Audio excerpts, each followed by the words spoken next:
Welcome to the Access Behavioral Change Podcast. Today, we've compiled a whole stack of research. We're talking studies, epidemiological data, controlled driving tests, all focused on one really crucial question for public safety. And that is our mission for this deep dive. We're trying to get to the bottom of what happens when alcohol and cannabis mix, specifically, when it comes to driving impairment and crash risk. Right. Because there's this assumption out there, you hear it all the time, that mixing just a little of both is maybe like having one slightly stronger drink or something. People try to balance it. They figure, a small dose here, a small dose there. The impact will be low. Exactly. And that assumption isn't just a little bit wrong. It's profoundly dangerous. We really want to establish our core insight right from the top. Let's do it. The impairment from mixing alcohol and cannabis is not simply additive. It's synergistic. Okay, so not like mixing two colors. No, think of it more like combining two chemicals that create a volatile reaction.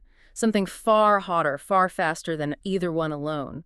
The combination creates a level of impairment that just skyrockets, multiplying the safety risks. Okay, let's unpack that word, synergistic, because I think that's where the math really, really turns against you. This is the exponential danger of combined use. It is. When we say synergistic, we mean the effect of the whole is dramatically greater than just adding up the parts. It's not a straight line. So 1 + 1 does not equal 2 here. Not at all. If, say, alcohol causes 20% impairment and marijuana causes 20%, an additive effect would be 40. Simple. But the research shows with this combo, the impairment can jump to 50, 60%, or even higher. And that right there, that's the key aha moment for you, the listener.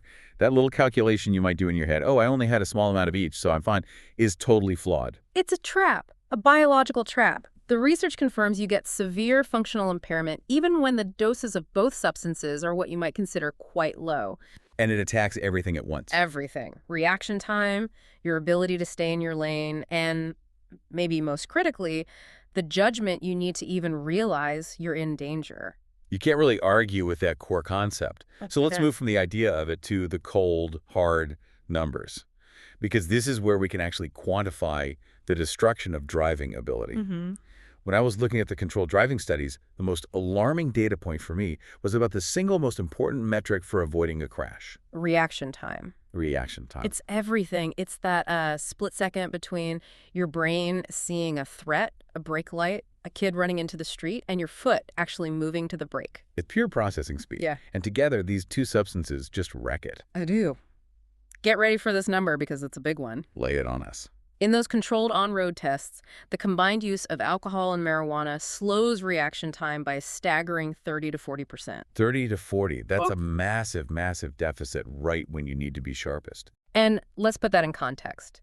A 30 to 40% drop isn't just a number, it's real, tangible time you're losing. If you're on the highway, say, going 60 miles an hour, You're covering a lot of ground per second. about 88 feet per second, so if you lose almost half a second of reaction time, What does that mean in distance? it means before your brain even fully registers, I need to brake, you've already traveled an extra 25, maybe 35 feet. That's nearly the length of a semi-trailer. Wow. That extra distance is the entire ballgame.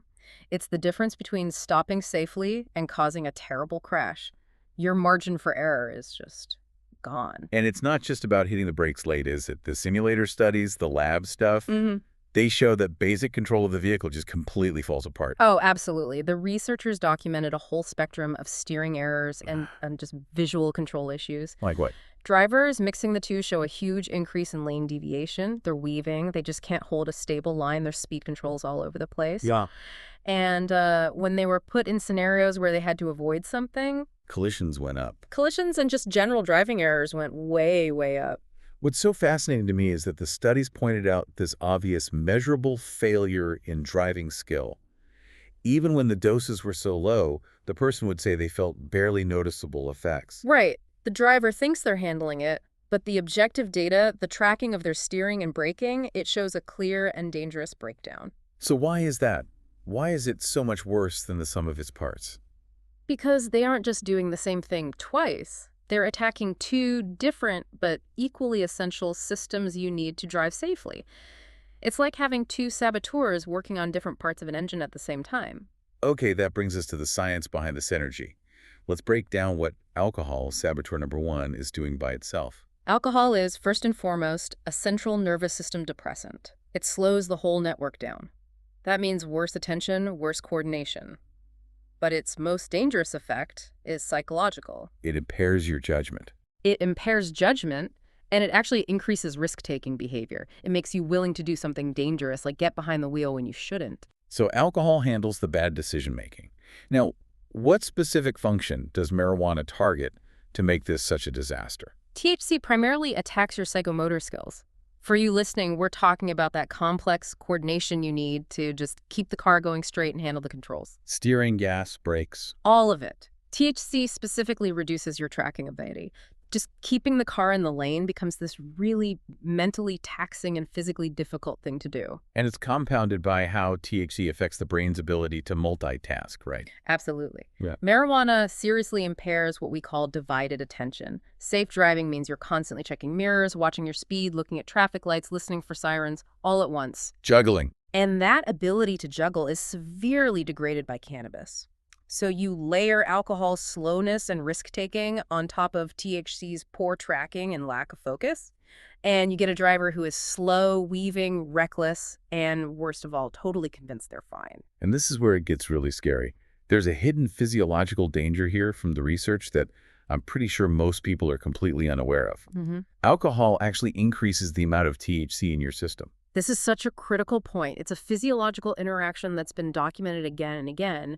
When you drink alcohol, especially if you drink it before or during cannabis use, the ethanol seems to boost the absorption of THC. It's like turning the volume dial way up. Exactly, without you even changing the dose you took. So even if you use a familiar, controlled amount of cannabis, if there's alcohol in your system, you are going to be significantly more intoxicated from that THC than you ever expected to be. And this connects directly to the terrifying part about self-judgment.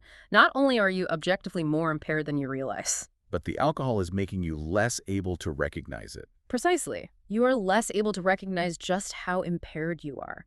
The drugs are literally collaborating to create this biological trap. Your impairment goes up, but your awareness of it goes down. That is the very definition of a dangerous feedback loop. Let's connect that failure to what happens in the real world. What does the epidemiological evidence, the crash data, tell us? The crash data is very, very clear. When you look at studies of actual crashes of ER records, the picture is consistent. Cannabis-related crash risk jumps significantly, dramatically, when alcohol is also in the picture. So it's the combination that really turns marijuana use into a high-risk driving behavior, on par with serious alcohol impairment. It is. The combination produces crash rates that are far higher than you'd get by just adding the individual risks together. It's a synergy resulting in actual destruction. So if the science is so clear, are people actually getting the message? Well, this leads us to the survey data shocker, and it really highlights the public safety challenge we're facing. Let's hear it. When researchers surveyed people in several U.S. states, they found that about 1/3 of people who use both alcohol and marijuana together report driving within 2 hours of using both. 1/3, 1 in 3. 1 in 3.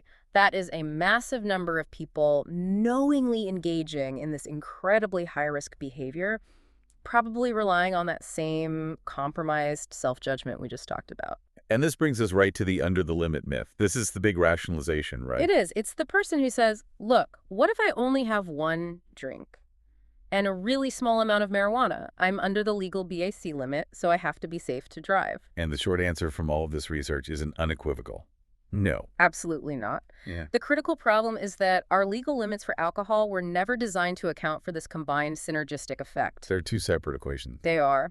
So you can be legally compliant on paper under the alcohol limit, small amount of cannabis, and still be dangerously, functionally impaired behind the wheel because of that multiplication of risks. Legal status does not equal safety. So after all this, what does it mean for you, the listener?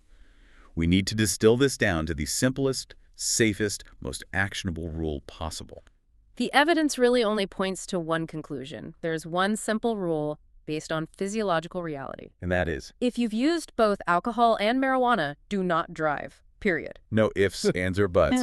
And we should probably just hammer home why the common excuses for feeling safe just don't hold up. Right. First, it was only a little bit. It doesn't matter. We know the synergy kicks in even at low doses. Okay, what's excuse number 2? But I feel fine. And as we've discussed, that is the most dangerous feeling you can possibly have in this situation because your ability to judge your own impairment is one of the first things to go. And this isn't something that just wears off in an hour? No, the impairment persists for several hours after you've used both. Waiting, a very long time, preferably overnight, is the only truly safe recommendation. This all comes down to making safer choices proactively. The research points to clear, actionable steps. If you plan to use either, but especially if you think you might mix them, arrange for a ride before you even start. Yes. Don't wait until your judgment is already compromised to try and figure it out. And just as important is that responsibility we have for the people around us. If you see a friend considering driving after mixing, you have to speak up. Offer alternatives, call rideshare for them, take their keys. The sources are so clear on this that one decision can literally save lives. The crash risk is real. Even those low doses of both drugs together can exponentially increase your chance of causing a severe collision. The mathematical risk is just so much higher. For a final thought, when you look at all the science, you see that the impairment is exponential and that the combination actively destroys your ability to recognize that impairment. It really only leads to one logical, evidence-based conclusion. What's that? That a zero driving tolerance policy for the combination is the only safe path forward. You simply cannot trust your own judgment under those conditions. The only time to make the right choice is when you're sober, by making it a fixed rule for yourself. This has been the Access Behavioral Change Podcast. Thank you for listening.